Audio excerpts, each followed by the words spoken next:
everybody, it's us the man with Undercover Coatings. Today I want to go over dip dissolver. I've gotten a lot of calls about dip that's too thin to take off and what's the best option. A lot of questions about how to use dip dissolver correctly.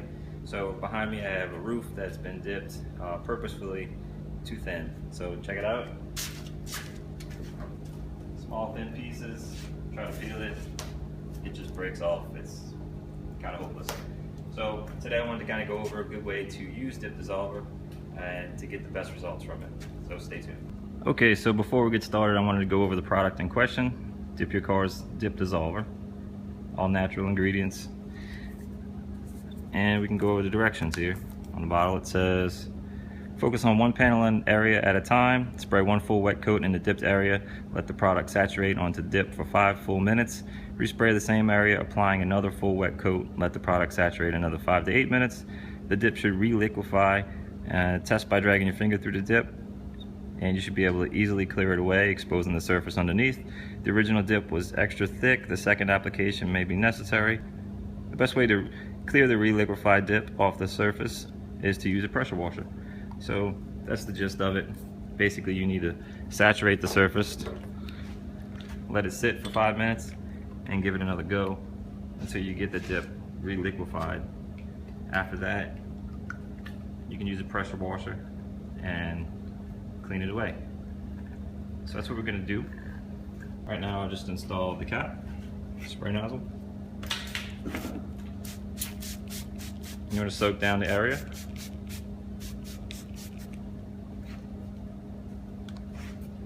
And let it sit for 5 minutes. So I'll finish doing that and get back to you.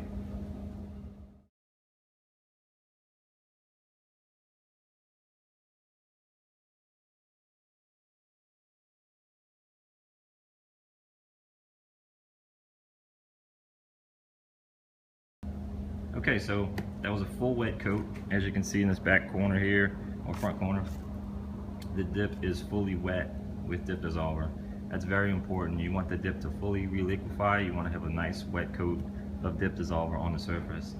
You also may have noticed that I'm indoors. I prefer to do this on a cool panel indoors because it gives you the best amount of working time. Lets dip dissolver do its thing. And after letting it sit, you can check a spot like right here in this corner. You should be able to completely wipe it away, which we're not quite there yet. It's soft. It's working, but it's not quite ready, so we're gonna have to do one more application and let it sit for another 5 minutes.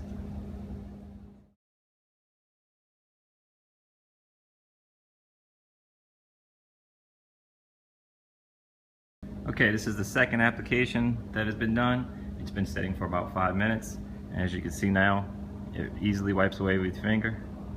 And that's what you want on the whole surface. You want it to be fully re-liquefied and the entire surface to just be able to be wiped away with your finger before you start using the pressure washer. One little note too, this is a pretty strong smelling citrus product, so you may want to have a little mask on. It's not necessary, but just a little quick tip. And now we're going to move outside and hit it with the pressure washer and show you that step.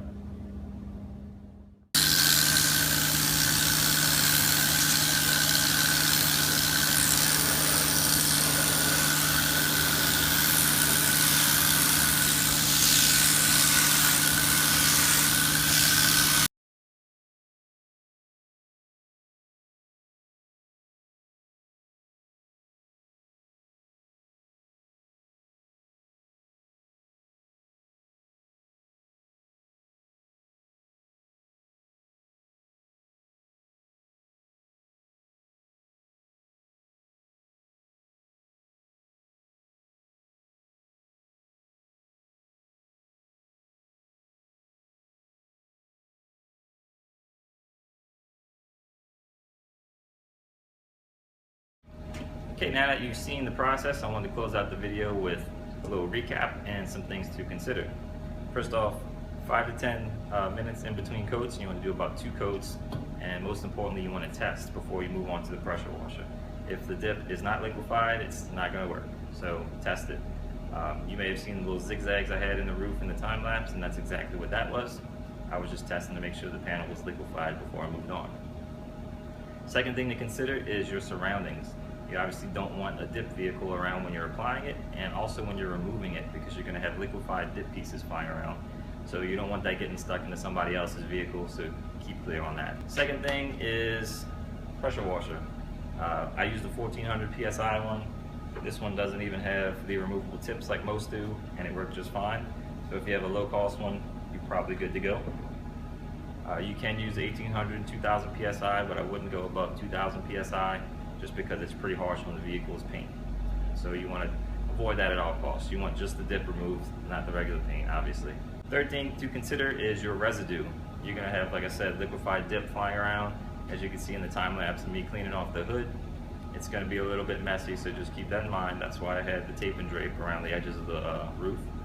I think that's about it. I mean, you have other options when you're removing dip that is too thin. You can obviously use thinners, but that's a lot of fumes, pretty expensive as well, and very time consuming. This is really a cut and dry, easy way to remove dip, just to make it liquefied. You just have to do a little bit of planning ahead of time. Make sure you work panel by panel, because like I said, if it's not liquefied, it's not going to get removed. You're just wasting your time and money. So just work panel by panel.